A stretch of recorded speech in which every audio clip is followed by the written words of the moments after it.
Poco X3 পর Poco X4 launch হয়েছে। তবে পোকো X4 নিয়ে আমাদের চ্যানেলে কোনো ইন ডিটেলস বা ইন ডেপথ এরকমভাবে আমি রিভিউর ভিডিও বা স্পেসিফিকেশন ভিডিও আপনাদের সাথে শেয়ার করি নাই। তো আজকের ভিডিওতে আমরা পোকো X4 এর স্পেসিফিকেশন এবং ইন ডিটেলস রিভিউ আপনাদের সাথে শেয়ার করব। তো ভিডিওটি আশা করি প্রথম থেকে শেষ পর্যন্ত দেখবেন। তো প্রথমেই ফোনটির বক্স কন্টেন্ট নিয়ে কথা বলা যাক। বক্স কন্টেন্ট নিয়ে যদি কথা বলি তাহলে বক্স কন্টেন্টে আমরা সর্বপ্রথম যেটা পাচ্ছি সেটা হলো সিম কার্ড টুলস, থাকছে documentation, soft case, USB A to Type-C কেবল এবং 67 ওয়াটের একটা ফাস্ট চার্জার। তো বক্স কন্টেন্ট হিসেবে আমরা পোকো X4 এই মেটেরিয়ালসগুলোই পেয়ে যাচ্ছি। এবার আসা যাক ফোনটির ডিজাইন এবং বিল্ড কোয়ালিটিতে। ডিজাইন এবং বিল্ড কোয়ালিটিতে যদি আমি কথা বলি তাহলে আমার কাছে সবথেকে খারাপ লাগার যে দিকটি সেটা হলো এর ক্যামেরা মডিউল। ফোনটির ক্যামেরা মডিউল কিন্তু যথেষ্ট বড়। আপনি যদি কোনো ব্যাক কভার ছাড়া এটাকে ইউজ করেন তাহলে ফোনে ক্যামেরা ক্র্যাশ করার পসিবিলিটি খুব বেশি। আর বডি থেকে কিন্তু ক্যামেরা মডিউলটা একটু উঁচু, ঠিক আছে, বডি থেকে ফোনটির ক্যামেরা মডিউলটাও একটু উঁচু আর একটু বাল্কি আমার কাছে মনে হয়েছে। আর ফোনটির পেছনে গ্লসি ফিনিশ দেওয়া হয়েছে, দেখতে যথেষ্ট স্টাইলিশ হলো। তবে আমার মনে হয় যে ক্যামেরা বামটা যদি বডির সাথে মিশিয়ে দেওয়া হতো তাহলে মনে হয় আরও জোস্ট একটা কম্বিনেশন হতে পারতো। তো যাই হোক, কোম্পানি এরকমভাবেই দিয়েছে। আর পোকো সিরিজের ফোনগুলো আমি বেশিরভাগ দেখে থাকি এরকমই ক্যামেরা বাম্পটা একটু উঁচু হয়ে থাকে। তো ফোনটির পিছনে গ্লসি ফিনিশ আছে আর পেছনে প্লাস্টিক ব্যবহার করা হয়েছে। ফোনটির সামনে গরিলা গ্লাস 5 প্রোটেকশন থাকছে আর ফোনটির ফ্রেমে থাকছে প্লাস্টিক। এই ছিল মূলত ফোনটির design and build quality. Overall ফোনটি যথেষ্ট প্রিমিয়াম এবং লাইট আর দেখতেও যথেষ্ট স্টাইলিশ ছিল। তো এবার পোর্টস অ্যান্ড বাটন নিয়ে কথা বলা যাক। পোর্টস অ্যান্ড বাটন নিয়ে কথা বললে ফোনটির পোর্টস অ্যান্ড বাটন নিয়ে সর্বপ্রথম উপরের দিকে থাকছে 3.5mm audio jack, speaker grill, ear blaster, noise cancellation mic. তো এই ছিল মূলত ফোনটির উপরের দিকে। আর ফোনটির নিচের দিকে বা বাম দিকে যদি বলি, বাম দিকে একদমই ফাঁকা রাখা হয়েছে।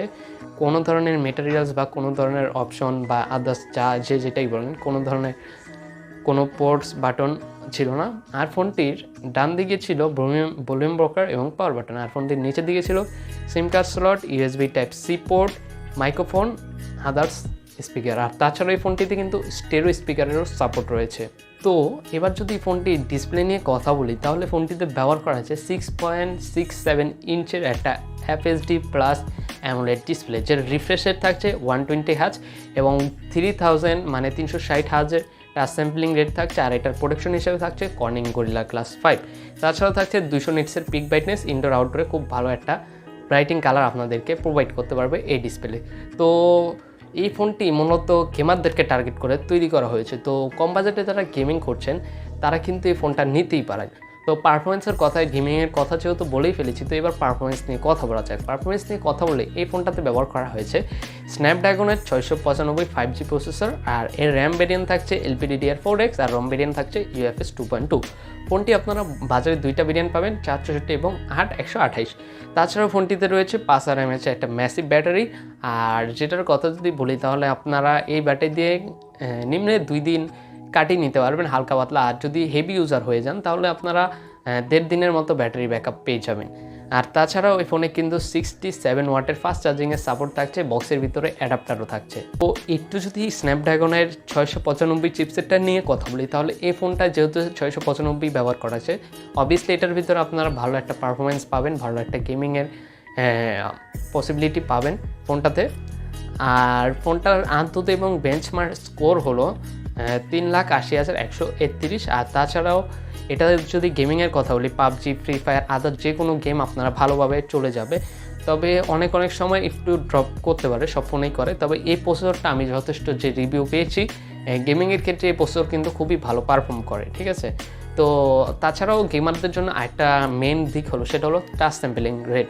এটাতে 3060 হার্জের টাচ স্যাম্পলিং রেট রয়েছে, যেটা আপনার গেমিং করার ক্ষেত্রে খুবই প্রয়োজনীয়। এই টাচ স্যাম্পলিং রেটটা আপনার কত দ্রুত আপনি এক জায়গা থেকে আরেকটা ফায়ার বাটন বা আদার্স বাটনে ক্লিক করছেন, এটা কিন্তু টাচ স্যাম্পলিং রেটের সাথে কাউন্ট করা হয়। তো টাচ স্যাম্পলিং রেট যত ভালো পাবেন তত কিন্তু আপনার ফোন বা গেমিংয়ের ক্ষেত্রে আরও বেশি ইমপ্রুভমেন্ট আপনি দেখতে পাবেন। তো OS বা UI নিয়ে যদি একটু কথা বলি তাহলে OS বা UI নিয়ে কথা বলে ফোনটাতে আউট অফ দ্য বক্স আমরা Android 11 পাবো আর Xiaomiর MIUI 13 আপডেট পেয়ে যাব। আর তাছাড়া এই ফোনটাতে কিন্তু 3GB ভার্চুয়াল র্যামের সাপোর্টও থাকছে। 2022 সালে এসে আমরা কিন্তু ভার্চুয়াল র্যাম প্রত্যেকটা ফোনেই দেখে থাকছি। যেটা হোক এন্ট্রি লেভেলের ফোন হোক বা লো বাজেটের বা মিড রেঞ্জের ফোন হোক, সব ফোনে কিন্তু এই ভার্চুয়াল র্যাম বা র্যাম প্লাসের সাপোর্টটা কিন্তু আমরা পেয়ে যাচ্ছি। আর এই ফোনে আপনারা আউট অফ দ্য বক্স আমার মনে হয় এখানে অ্যান্ড্রয়েড 11-এর উপরে যে আউট অফ দ্য বক্স এসেছে, এখানে অ্যান্ড্রয়েড 12 দিলে ভালো হতো। তবে এই ফোনটা অনেক দিন আগে রিলিজ হয়েছে, 12-এর আপডেট হয়তো আসতেও পারে এই ফোনটাতে, ঠিক আছে? অনেক আগে রিলিজ হয়েছে, আমি কিন্তু অনেক পরে রিভিউ করছি। আর এই ফোনটার প্রাইস যদি আমি বাংলাদেশে বলি, তাহলে এই ফোনটার প্রাইস ধরা হয়েছে বাংলাদেশ 28-এর প্রাইস ধরা হয়েছে 26,500, আর 256 জিবির প্রাইস ধরা হয়েছে 30,000 টাকার মতো। এরকমই একটা কিছু আমি ধারণা পেয়েছি বাংলাদেশের বিভিন্ন মোবাইল দোকান বা ওয়েবসাইট থেকে, এরকমই ধারণা পাওয়া যাচ্ছে। তবে কিছুটা ডিসকাউন্টও আপনারা পেয়ে যেতে পারেন। তো এবার ফোনটির ক্যামেরা নিয়ে কথা বলা যাক। ক্যামেরা নিয়ে কথা বললে ফোনটিতে আপনারা প্রাইমারি ক্যামেরা হিসেবে পাবেন 64 মেগাপিক্সেলের একটা ক্যামেরা। তো ফোনটির পেছনে ব্যবহার করা হয়েছে ট্রিপল ক্যামেরা সেটআপ, যেটার প্রাইমারিটা হলো 64 মেগাপিক্সেলের, তারপরটা 2 মেগাপিক্সেল আলট্রা ওয়াইড এবং 2 মেগাপিক্সেলের ম্যাক্রো। আর এই ক্যামেরাতে আপনি 1080p সর্বোচ্চ 30 fps ভিডিও করতে পারবেন। আসলে এই জিনিসটা আমার কাছে একটু অদ্ভুত লেগেছে যে এত প্রাইস রেঞ্জের একটা ফোন দিয়ে কিনে 1080p 30 fps। আর নর্মালি কিন্তু এই বাজেটে Xiaomiর যে সিরিজের যে ফোনগুলো আছে সেগুলো কিন্তু 4K সাপোর্টেড করছে, 4K-তে ভিডিও করার অপশন থাকছে। তবে এটাতে 695 এই চিপসেটের কারণে, স্ন্যাপড্রাগনের 695 যে চিপসেটটা আছে সেই চিপসেটের কারণে কিন্তু এই ভিডিও পারফরমেন্সে একটু ঘাটতি হতে পারে, ঠিক আছে? তো এই বিষয় নিয়ে আমি হয়তো অন্য কোনো এক ভিডিওতে বলবো চিপসেটের কারণে কেন ভিডিওতে ঘাটতি হয়। তো ফোনটার সেলফি ক্যামেরা আপনারা 16 মেগাপিক্সেল পেয়ে যাবেন, সেখানেও আপনারা 1080p 30 fps পর্যন্ত ভিডিও করতে পারবেন। আর সেন্সরের কথা বলে ফিঙ্গারপ্রিন্ট, সাইড মাউন্ট, জাইরোস্কোপ সহ আরও আদার্স অনেক ধরনের সেন্সর ছিল। আর তাছাড়াও এটাতে IP53 সার্টিফিকেশন রেট থাকছে, ওয়াটার রেজিস্ট্যান্টের রেটও থাকছে। আর ফোনটি ওভারঅল যদি আমি বলি তাহলে বলবো এই ফোনটি ভ্যালু ফর মানি কিনা। হ্যাঁ, আপনি যদি গেমিংকে টার্গেট করে নিয়ে থাকেন তাহলে আপনার জন্য ভ্যালু ফর মানি হতে পারে। তবে আমার মনে হয় না 2022 সালে এসে 26,000 টাকা দিয়ে এই ফোনটা কিনলে আপনার জন্য ভ্যালু ফর মানি হতে পারে আমার জনমতে। তবে আপনারা কিন্তু এই বাজেটে কিন্তু আরও ভালো ফোন আছে গেমিংয়ের জন্য বা ভিডিওগ্রাফির জন্য, তাহলে মাল্টিটাস্কিংয়ের জন্য আপনি কিন্তু ওইগুলো দেখতে পারেন। তো যাই হোক, এই ছিল মূলত আজকের ভিডিওটি কেমন লাগলো অবশ্যই কমেন্টে জানাবেন, চ্যানেল নতুন হলে সাবস্ক্রাইব করবেন। তো সকলেই ভালো থাকবেন। আর তাছাড়াও আপনি চাইলে আমাদের ভিডিওটি ফেসবুক পেজে থেকে থাকলে ফেসবুক পেজটাকে ফলো করতে পারেন, যারা ইউটিউবে দেখছেন অবশ্যই ফেসবুক পেজটাকে ফলো করে দিবেন, ভিডিও ডেসক্রিপশনে লিঙ্ক দেওয়া থাকবে। ভালো থাকবেন সবাই, সুস্থ থাকবেন। আজকের মতো আমি চৌধুরী বিজয় এখানেই সাইনিং আউট করছি। আসসালামু আলাইকুম।